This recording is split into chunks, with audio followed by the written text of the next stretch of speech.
బహుకాలమైనది. ఇప్పుడు అంతా కృష్ణమయము. అందుకే అందరూ అయోధ్యకు అంటే ఆయన సిద్ధుడే కాదు, జగత్ ప్రసిద్ధుడు, సాక్షాత్తు శ్రీమన్నారాయణ అవతారమూర్తి. అలా చెప్పుకొని తిరుగుతున్నాడు ఆ ప్రబుద్ధుడు. అదేమిటి ఆంజనేయ? దుష్ట శిక్షణార్థము శ్రీ మహావిష్ణువే వస్తువు శ్రీకృష్ణుడిగా అవతరించినాడు. శ్రీవారి దివ్యనాథనని దివ్య బోధనై ప్రజలకు కర్తవ్య ప్రబోధములైన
నల్లని వాడెల్లా నారాయణుడు, చక్రం ధరించిన వాడెల్లా సర్వేశ్వరుడన్నా. సాయుధ బలముతో శాసింపజాలు సంగ్రామ ధురంధరుడు కావచ్చు. సామధాన భేద దండోపాయములతో సామ్రాజ్యం పాలించే చండశాస్త్రుడు కావచ్చు. అంత అతడు చక్రధారి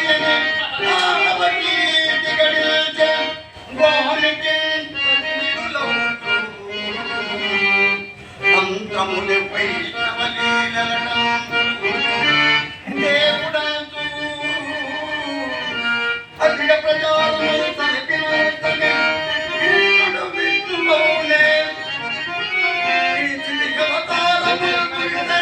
ఎన్నడా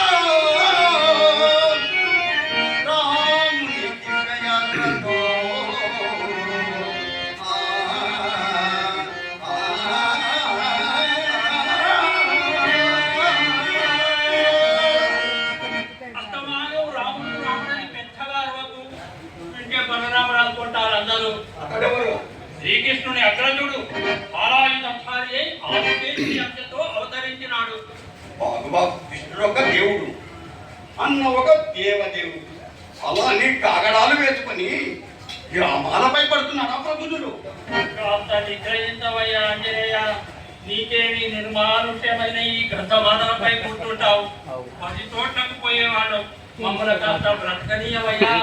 ఏం అంత భయపడతారు? అతడే నేతాళ మాంత్రికుడా, పాతాళ రాక్షసుడా? భయపాల ఆంజనేయ, బలరాముడు అంటే మాటల మానవాతీతుడు, భారత రాజ్యాధినేత, శత్రు సమవర్తి బలరామ చక్రవర్తి.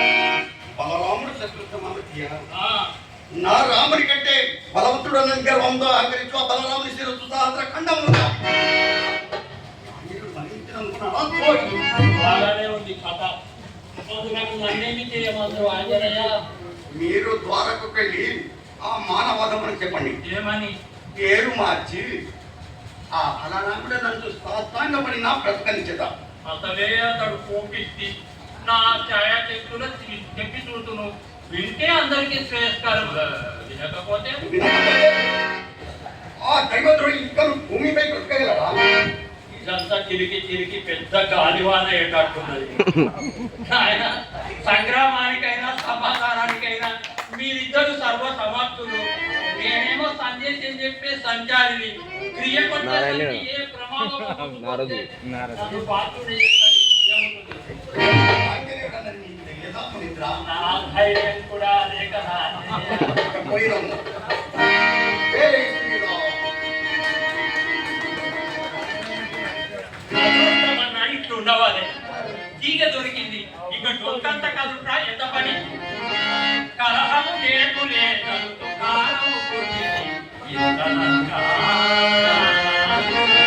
ఈ పలుకుల చెప్పినంతనే బలరాముడు కోపము చెంది వీరిపై కలహము చూపుడే శుభము. కక్షణ తీరడు ఆంజనేయుడు ఫలితము కృష్ణుడే శుభము. పాలన చేయుడు శాంతిరస్తుగా.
మరి ఏ వీరేశాన్ని